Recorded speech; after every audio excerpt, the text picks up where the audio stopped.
जय हिंद दोस्तों, स्वागत है आपका अपने यूट्यूब चैनल सागर ओके टेक में। तो दोस्तों, आईएसएल टेक्निकल अटेंडेंट एग्जाम के लिए जो भी इलेक्ट्रिशियन की इंपॉर्टेंट यहाँ पे पॉइंट बनने वाले हैं, तो उसका शॉर्ट नोट्स मैं यहाँ पे लेकर हाजिर हुआ हूँ। तो जो भी शॉर्ट नोट्स में मैं आपको बताने वाला हूँ, पूरा करके जाइएगा क्योंकि काफ़ी इंपॉर्टेंट है। मैं शॉर्ट नोट्स बनने के लिए या फिर कह सकते हैं आप एक वन लाइनर की तरह आपको बताने वाला हूँ, ठीक है। तो चलिए बिना देर गए स्टार्ट करते हैं। चैनल पर नहीं तो सब्सक्राइब करके बेल आइकन ऑन कर दीजिएगा।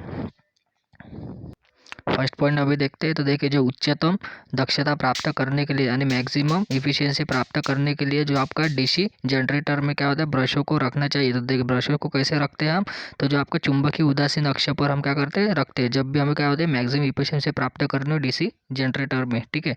तो ब्रशों को हम उत्तर उदासीन अक्ष पर रखते हैं। तो देखिए, अगला देखते हैं।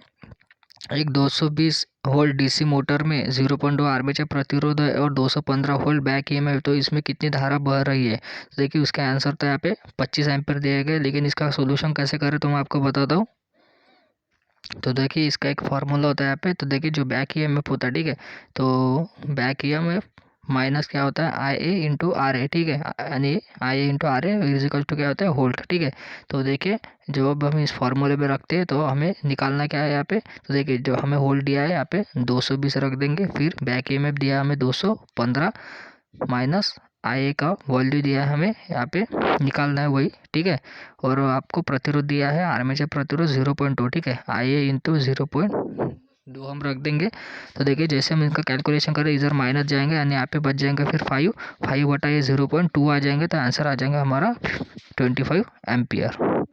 अगला वो पॉइंट देखते, डीसी मशीन का योग किस चीज़ का बना था। जो आपका डीसी मशीन होता है योग, यानी योग को क्या बोलते हैं, उसकी बाहरी बॉडी, तो वो बना था आपका कास्ट आयरन का।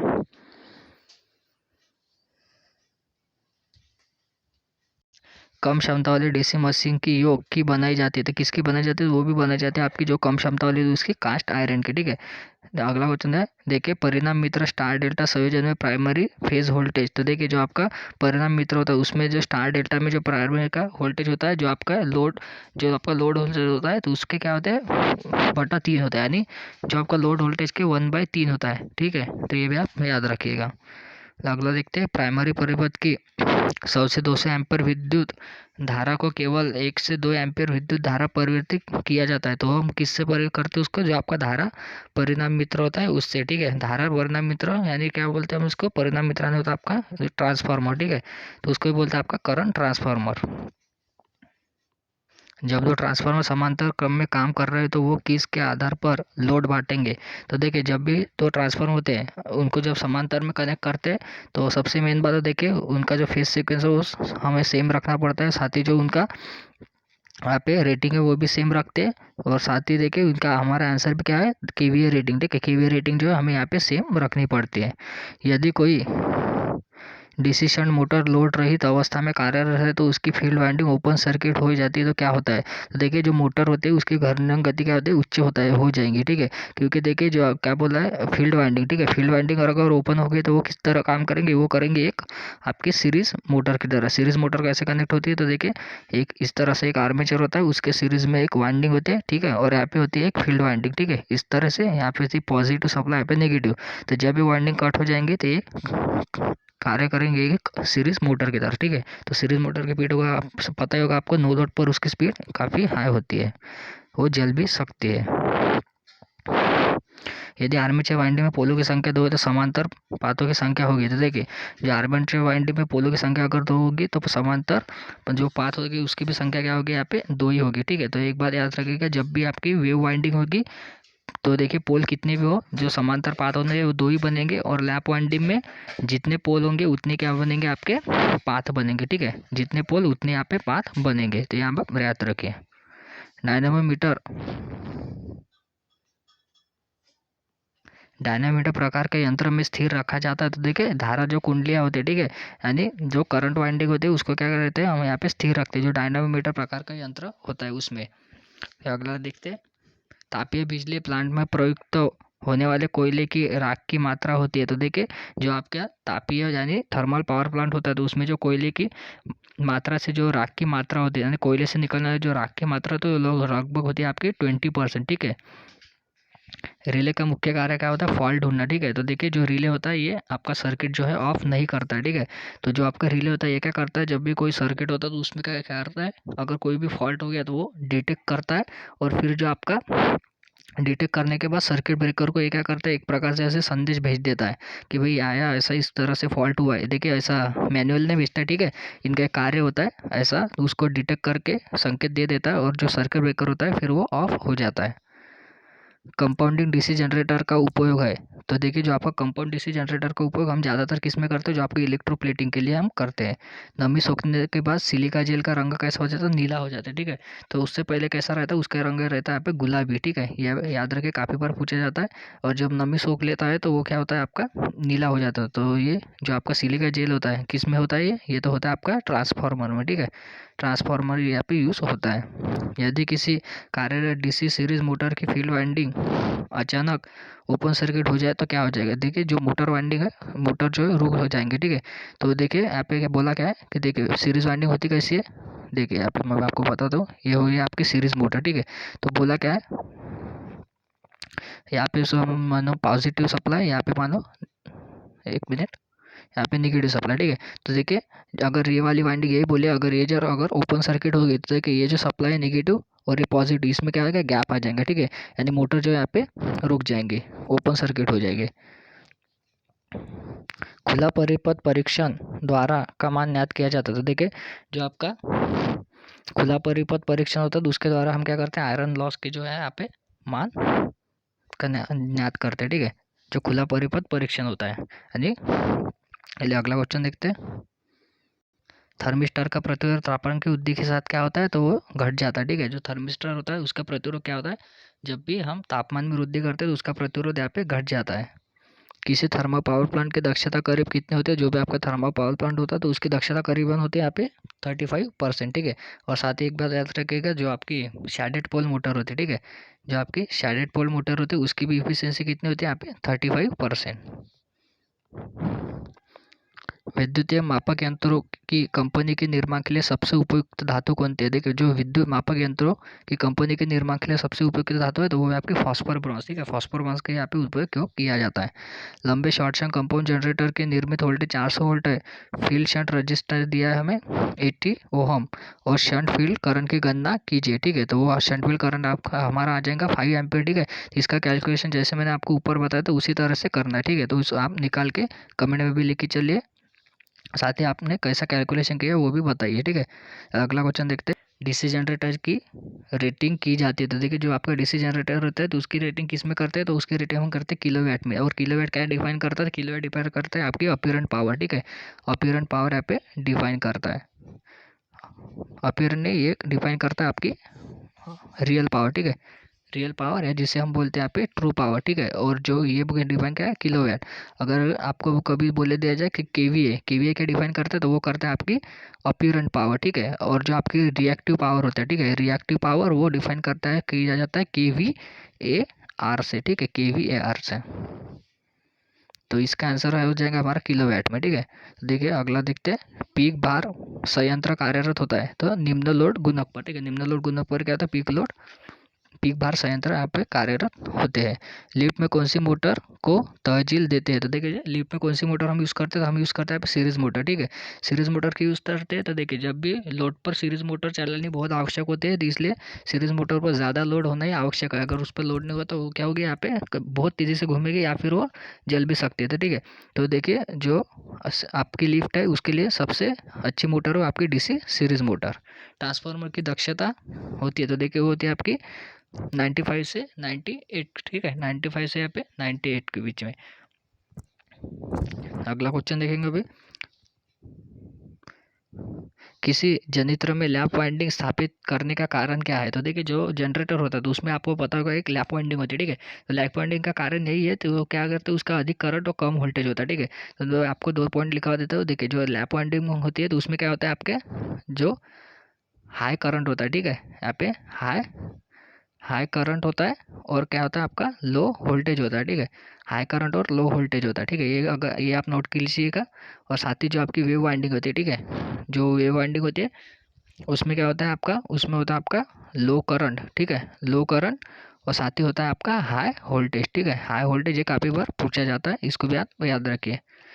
चलिए अगला क्वेश्चन देखते हैं। अक्ष के परिधा मोड़ने या मरोड़ने बल आघूर्णों को क्या कहते हैं? ठीक है, जो अक्ष से है हम क्या करते हैं, मोड़ते हैं या फिर जो मुड़ जाता है तो उसे हम क्या बोलते हैं, एक प्रकार का टॉर्क बोलते हैं। ठीक है, टॉर्क जिसे हम बोलते हैं। गीजर में फ्यूज बार बार उड़ रहा है, कारण बताए तो क्या होता है, जो आपका हीटर एलिमेंट सतह से टच हो गया होगा। ठीक है, एक तो उसका क्या हो गया होगा, वो शॉर्ट सर्किट हो गया होगा या फिर उसको बॉडी से टच हो गया होगा। ठीक है, इसलिए क्या होता है, जो आपका फ्यूज है वो बार बार उड़ रहा है, यानी हो क्या रहा है, जो आपका फेज और न्यूट्रल बार बार शॉर्ट हो रहा है। ठीक है, इसलिए क्या होता है, आपका जो फ्यूज है उड़ जाता है। अगला पॉइंट देखते हैं। कॉमन बेस ट्रांजिस्टर विन्यास का करंट गेन कितना होता है? देखिए, जो आपका कॉमन बेस ट्रांजिस्टर होता है, ठीक है, कॉमन बेस ट्रांजिस्टर जो होता है, ठीक है, कॉमन बेस रहता है, फिर कॉमन इमीटर रहता है। ठीक है, कॉमन इमीटर रहता है और कॉमन यहाँ पे कलेक्टर रहता है। ठीक है, तो 3 प्रकार के हम उसका जोड़ने के अनुसार उसके प्रकार पढ़ते हैं। ठीक है, तो देखिए जो कॉमन बेस ट्रांजिस्टर होता है उसका विन्यास का करंट गेन हमें बताना है, तो देखिए उसका जो करंट गेन होता है तो वो होता है आपका 0.95। ये क्वेश्चन जो दोस्तों काफ़ी बार टेक्निकल एग्जाम में पूछा जाता है, तो इसको आप याद रखें। ठीक है, तो चलिए अगला क्वेश्चन देखें। डीसी जनरेटर की हमें बतानी है कि उसकी दक्षता कितनी होती है। जो आपका डीसी जनरेटर होता है तो उसकी जो होती है आपकी 85 से 95 के बीच में। जर्मेनियम डायोड के डिप्लेशन लेयर के समांतर वोल्टेज, तो देखिए जो जर्मेनियम डायोड होता है तो उसकी डिप्लेशन लेयर के समांतर वोल्टेज कितना होता है, तो वो होता है आपका 0.3। ठीक है, डिप्लेशन लेयर कैसे बनते थे, देखिए इस तरह से। ठीक है, जो आपकी ये पहले इस तरह से जाता है और फिर इस तरह से। ठीक है, फिर इधर ये इस तरह से, ये जो आपका डायोड होता है। ठीक है, तो आप ये भी याद रखिए। डीसी शंट मोटर का उपयोग नीचे लिखे निम्न प्रयोगों में से किस में होता है? तो देखिए जो डीसी शंट मोटर होता है उसका प्रयोग हम करते हैं मशीन उपकरण ड्राइव में। ठीक है, तो अगर कभी भी ड्राइव की बात है, ठीक है, कभी भी ड्राइव की अगर बात है तो ज़्यादातर जो आपका यूजफुल मोटर होता है तो वो होता है आपका डीसी शंट मोटर। एक ईंधन सेल ऊर्जा को विद्युत ऊर्जा में परिवर्तित करता है। तो देखिए जो आपका सेल होता है, सेल में क्या होता है, आपका एक रसायन भरा होता है। ठीक है, तो एक रसायन भरा होता है उसमें। ठीक है, यही क्या करता है, रसायन से हमें क्या होती है, इलेक्ट्रिसिटी प्राप्त होती है। तो ये क्या करता है, रसायन टू इलेक्ट्रिकल में यहाँ पे इसको कन्वर्ट करता है। तो देखिए जो आपका ईंधन सेल है क्या करता है, आपको रसायन को क्या करता है, विद्युत ऊर्जा में यहाँ पे परिवर्तित करता है। डीसी मोटर का बैक ईएमएफ की गणना करने के लिए सूत्र क्या होगा? तो देखिए आपका डीसी मोटर होता है तो बैक ईएमएफ की अगर गणना करनी हो तो उसका सूत्र क्या होता है, तो देखिए मैं आपको दिखा देता हूँ। E back EMF, E B यानी क्या होता है, back EMF is equal to V minus क्या होता है, आई ए इंटू यहाँ पे होता है आर ए। ठीक है, आई ए यानी होता है आपका आर्मेचर करंट और आर ए हो गया आपका आर्मेचर रजिस्टर और वी क्या हो गया आपका वोल्ट। ठीक है, तो वी में से जो आपका आर्मेचर का जो वोल्टेज ड्रॉप है वो क्या करते थे, यहाँ पे माइनस कर देता है, आपको क्या मिल जाता है फिर बैक ईएमएफ। ठीक है, तो मैं चलिए आपको दिखा भी देता है आंसर। ठीक है, तो ये देखिए back EMF is equal to V minus I into R है। ठीक है, चलिए अगला क्वेश्चन अभी देखते हैं। कौन सा नियम डीसी मोटर में कंडक्टर की गति की दिशा की पहचान करने के लिए लागू किया जाता है? तो वो करते हैं फ्लेमिंग के बाएं हाथ का नियम। ठीक है, डीसी मोटर में कंडक्टर की जब भी हमें गति की दिशा की पहचान करनी हो तो हम क्या कौन सा करते हैं, आपके फ्लेमिंग लेफ्ट हैंड। ठीक है, फ्लेमिंग लेफ्ट हैंड का नियम हम यूज़ करते हैं।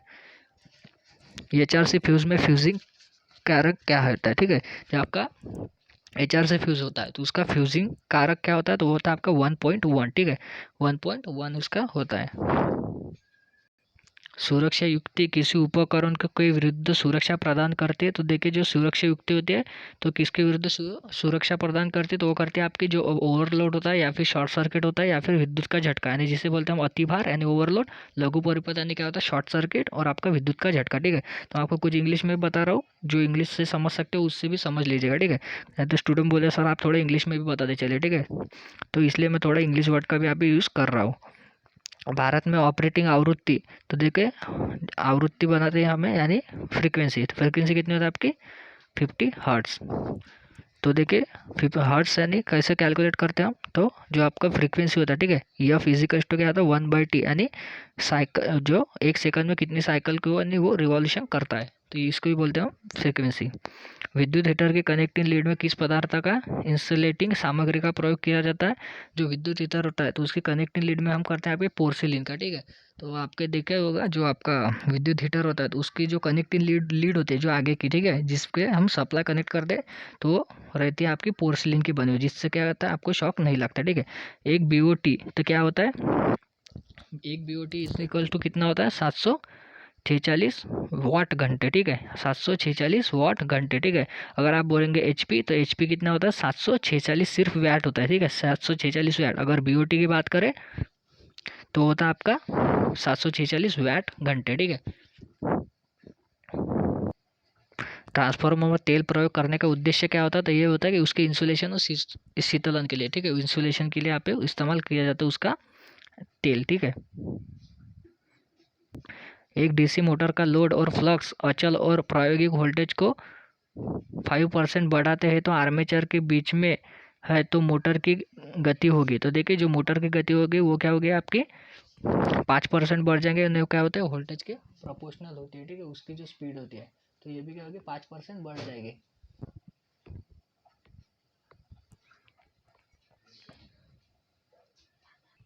कंट्रोल सर्किट में उपयोग होने वाले कंट्रोल ट्रांसफार्मर का रेगुलेशन से अधिक नहीं होना चाहिए। तो देखिए जो कंट्रोल सर्किट में हम ट्रांसफार्मर यूज़ करते हैं तो उसका जो रेगुलेशन है ना वो 5% से ज़्यादा यहाँ पे नहीं होना चाहिए, ठीक है। तो जो 5% आप याद रखिएगा। सर्किट ब्रेकर में अधिकतम ऊर्जा जिससे फॉल्ट होने पर सर्किट ब्रेकर आसानी से बाधित कर सकता है तो उसको क्या करते हैं हम, उसको कहते हैं उसकी रैप्चरिंग क्षमता। ये सर्किट ब्रेकर का क्वेश्चन काफ़ी इंपॉर्टेंट है उसको, जो रैप्चरिंग क्षमता, ठीक है, काफ़ी बार पूछा लिया जाता है। जो उसकी अधिकतम ऊर्जा होती है जो फॉल्ट होने पर सर्किट ब्रेकर आसानी से बाधित कर जाता है तो वो होती है उसकी रैप्चरिंग इफिशियंसी यानी रैप्चरिंग कैपेसिटी उसको बोलते हैं, ठीक है। देखिए एक ये जो हमारा न्यूमेरिकल है, ठीक है, तो ये न्यूमेरिकल मैं आपको अभी देखिए इसका थोड़ा सॉल्यूशन करने के लिए एक ब्लैंक पेज चाहिए होगा, ठीक है, तो इसका मैं सॉल्यूशन जो है आपको अगले वीडियो में करवा दूंगा, ठीक है, क्योंकि यहाँ पे जो है थोड़ा लेंदी सॉल्यूशन हो जाएगा तो थोड़ा यहाँ पे आपको दिखेगा नहीं, ठीक है, पूरा क्वेश्चन यहाँ पे PDF में ऐड है, ठीक है। तो चलिए अगला क्वेश्चन देखते हैं। तो ये मैं आपको कल की जो मैं अभी वीडियो अपलोड कर दूँगा उसके पहले स्टार्टिंग में आपको समझा दूंगा। DC जनरेटर का कार्य सिद्धांत, तो देखिए एक इस पर कार्य करता है तो Faraday's law of electromagnetic induction यानी फैराड का विद्युत चुंबकीय नियम पर कार्य करता है जो आपका DC जनरेटर हो या फिर आपका हो मोटर। 1 किलोवाट घंटा मापी यंत्र को निम्न में से किस वर्ग में रखा जा सकता है, तो ये क्या होता है आपका इंटीग्रेटिंग, ठीक है, जो आपका किलोवाट आवर मीटर है या फिर आपका वैट आवर मीटर है या फिर जो आपके घर के बिजली का मीटर है, इसे क्या बोलते हैं हम integrating instrument. DC 3 point starter के हैंडल को चालू अवस्था में के पास चिपकाती है, ठीक है, तो क्या चिपकाती है NVC। होता क्या है देखिए जब भी आप DC 3 पॉइंट स्टार्टर का जो हैंडल होता है तो चिपकता क्यों है, तो देखिए जो आप जो DC स्टार्टर को कभी सप्लाई देता है तो क्या होता है ये जो NVC है, NVC क्या होती है आपको, NVC का फुल फॉर्म होता है आपका नो होल्ड कॉइल यहाँ पे, ठीक है, नो होल्ड कॉइल जिसे बोलते हैं NVC को। और उसमें एक और होती है आपकी ओवरलोड कॉइल, ठीक है, ओवरलोड कॉइल, ठीक है, OLC ओवरलोड कॉइल भी उसमें होती है, ठीक है। तो देखो जो NVC होते हैं वो क्या होते हैं सप्लाई देने के बाद उसमें एक मैग्नेट फील्ड तैयार होता है, ठीक है, तो ये क्या होती है मैग्नेटाइज हो जाती है जब भी हम क्या करते हैं इस तरह से यहाँ पे एक NVC लगी होती है, ठीक है। तो ये हो गया हमारा हैंडल, तो जब ये इस तरह से घूम जाता है तो देखिए ये पूरे ऑन हो गया, ठीक है, ये फिर मोटर रनिंग पोजीशन में आ गई और यहाँ पे जाके चिपक जाता है, ठीक है। तो जैसे हम सप्लाई बंद करेंगे ये डीमैग्नेटाइज हो जाती है और हैंडल को छोड़ देते हैं, हैंडल डायरेक्ट यहाँ पे रिटर्न आ जाता है, ठीक है, इस तरफ। देखिए इस तरह से कार्य होता है NVC का। अगला देखते हैं बरखासन के अनुसार फेज शिफ्ट का मान होता है तो वो होता है आपका 0, ठीक है। जब प्राथमिक और माध्यमिक वोल्टेज एक ही वाइंडिंग से प्राप्त हो रहे हैं उस ट्रांसफार्मर का क्या कहते हैं हम उसे कहते हैं ऑटो ट्रांसफार्मर, ठीक है, ऑटो ट्रांसफार्मर जिसे हम कहते हैं, यानी उसमें क्या होता है प्राइमरी और सेकेंडरी एक ही होते हैं, हमें जितना वोल्टेज चाहिए वो हम डिमर घुमा के उससे प्राप्त कर सकते हैं, ठीक है। तो दोस्तों आज के लिए ये हमारे इंपॉर्टेंट वाले जो मैं आपको पॉइंट नोट करवाया हूँ, ठीक है, तो इंपॉर्टेंट क्वेश्चन है आप पढ़ के जाइएगा, ठीक है, क्योंकि अब लास्ट डे बचे, आप कुछ भी मिस करके मत जाइएगा, ठीक है, और फिर पछतावा ना हो कि एग्जाम में जाके सर ने पढ़ा था लेकिन हम पढ़ के नहीं आए, ठीक है। तो इसी तरह के अगले वीडियो में मिलते हैं दोस्तों। अगर चैनल पर नहीं तो सब्सक्राइब करके बेल आइकन ऑन कर दीजिएगा, ठीक है। तो मिलते हैं नेक्स्ट वीडियो में। जय हिंद।